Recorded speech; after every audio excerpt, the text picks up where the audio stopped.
Can you imagine living in an agrarian society where your livelihood and even your entire life revolves around agriculture, around farming, around fruits, around vegetables? And then you have to take the Shemitah year. You have to take the year off. Not just that, it's at the end of 49 years. Following a Shemitah year, you have the jubilee year, the Yovel. Could you imagine how difficult it would be? 2 years in a row to let your land lie fallow?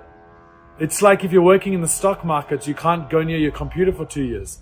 It's like if you're working in medicine, you can't be involved in that or any different area. How does one do that? What's interesting is in this week's Parashat, when it talks about the Yovel, about this jubilee year, it says that it should be started, it should begin with the blowing of the shofar. Each individual steps outside of their home and blows their shofar. What a strange connection. Why? Says the Sefer HaChinuch that the distress of the masses is comforting to the individual. When we go outside and blow our own shofar, we also hear a cacophony of other shofarot, of tens of hundreds of people blowing their own shofarot at the same time.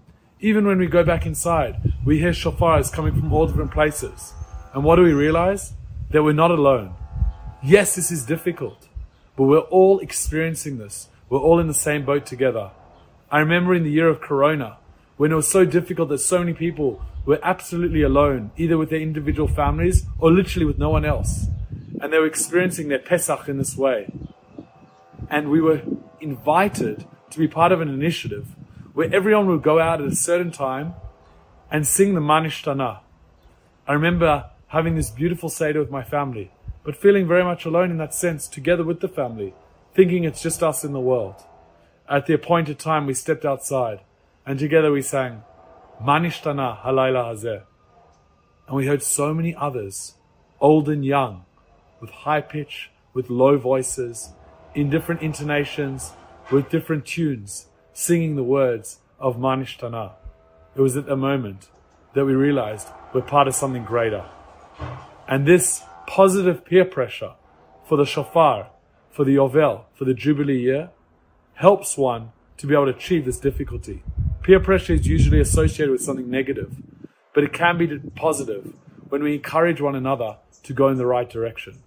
So let us think in our own lives where we can not just blow our own shofar, but hear the shofar of others, where we can feel a sense of commitment amidst the community to truly make a difference.